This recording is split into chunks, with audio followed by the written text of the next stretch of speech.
আসসালামু আলাইকুম। আমরা এক্সক্লেমেটরি সেন্টেন্স থেকে অ্যাসার্টিভ সেন্টেন্স করছিলাম বা অ্যাসার্টিভ সেন্টেন্স থেকে এক্সক্লেমেটরি সেন্টেন্সের ট্রান্সফরমেশন অফ সেন্টেন্স করছিলাম। তো আজ আমরা এখানে লিখেছি ১ number sentence, if I were a king. আমরা এর আগেও বলেছি, শুরুতেই আমাদের দেখতে হবে ওই সেন্টেন্সের অর্থটা কি। If I were a king কি হচ্ছে, যে যদি আমি রাজা হতাম। কি? যদি আমি রাজা হতাম। ইট মিনস হিয়ার যদি আমরা জানি, and it is an exclamatory sentence. We know in an exclamatory sentence at last we use exclamation mark. তো যাই হোক, এটাকে আমরা অ্যাসার্টিভ করব, অর্থাৎ অ্যাসার্টিভ সেন্সে নিয়ে আসবো। এবং আমরা এটাও জেনেছি যে এক্সক্লেমেটরি সেন্টেন্সে সবার শেষে গিয়ে সাধারণত অনেক ক্ষেত্রেই হেল্পিং ভার্ব বা মেইন ভার্ব থাকে এবং তার আগে সাবজেক্ট থাকে। আমরা এটাও জানি অ্যাসার্টিভ সেন্টেন্সে শুরুতে সাবজেক্ট থাকে এবং তারপরে ন্যাচারালি মেইন ভার্ব বা হেল্পিং ভার্ব এগুলো থাকে। এবং অ্যাসার্টিভ সেন্টেন্সকে অবশ্যই আমাদের অ্যাসার্টিভ সেন্স বা স্বাভাবিক যে সেন্স এইটাতে নিয়ে আসতে হবে। তাহলে যে কথা আমরা বলছিলাম, ইফ আই ওয়ার কিং, আমি যদি রাজা হতাম, এটাকে অ্যাসার্টিভলি আমরা কিভাবে নিয়ে আসতে পারি? যে আমরা কি বলতে পারি না, একটু মাথা খাটাই, কি হতে পারে?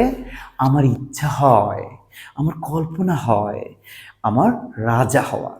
তাহলে এটা কি আর এক্সক্লেমেটরি সাইনে থাকলো বা সেন্সে থাকলো না, এটা অ্যাসার্টিভ সেন্সে হয়ে গেল।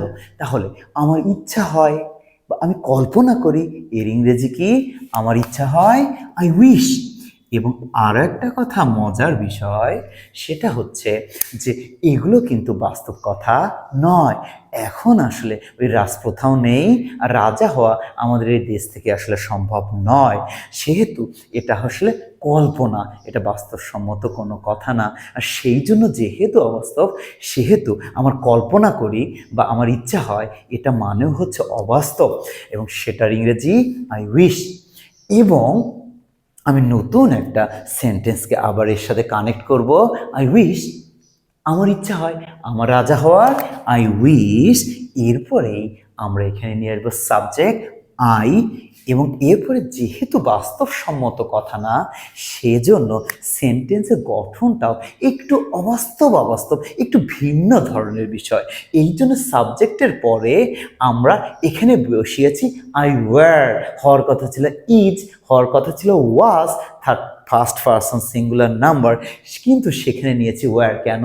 যেহেতু এই সেন্টেন্সটা আসলে বাস্তবসম্মত না, এটা হচ্ছে অবাস্তব একটা কল্পনা, সেহেতু সাবজেক্টের পরে আমরা নিয়ে এসেছি ওয়্যার, ওয়াজ নয়। সেহেতু এখানেও আমরা সেই অবাস্তব, যেটা আসলে ভিন্ন ধরনের কিছু, সেটাই নিয়ে আসবো। এমনা, ওয়াজও না, নিয়ে আসছি ওয়্যার।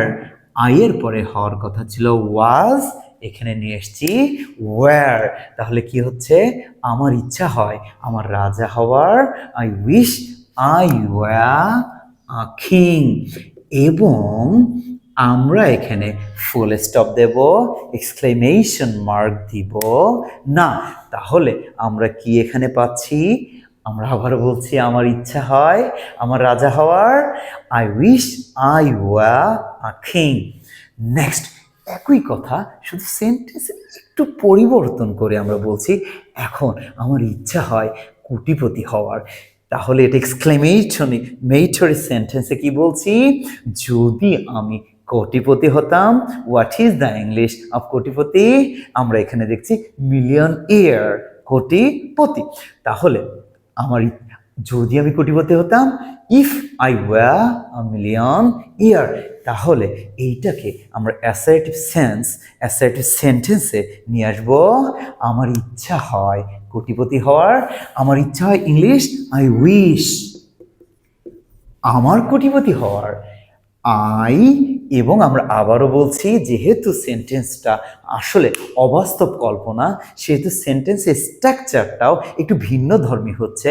অ্যামিজার না বসিয়ে আমরা নিয়ে আসছি পাস্ট ফর্ম, এবং সে পাস্ট ফর্ম আই এর পরে হওয়ার কথা ছিল ওয়াজ, কিন্তু আমরা এখানে সব ক্ষেত্রেই হির পরেও নিয়ে আসবো ওয়্যার, আই এর পরেও নিয়ে আসবো ওয়্যার, ইউ এর পরে নিয়ে আসবো ওয়্যার। কেন? এটা ভিন্ন ধর্মী একটা বিষয়।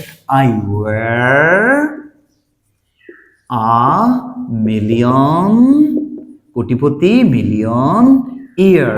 তাহলে আমার ইচ্ছা হয় কোটিপতি হওয়ার, I wish I were a millionaire. তাহলে এখানে আমরা কি বুঝতে পারছি? সাম আপ করতে বলছি যে অবাস্তব কোনো কিছু কল্পনা করার ক্ষেত্রে এক্সক্লেমেটরিতে আমরা শুরুতে নিয়ে আসছি ইফ এবং তারপরে সাবজেক্ট, তারপরে অ্যাসার্টিভ যে ফর্ম সাধারণত সেই রকম।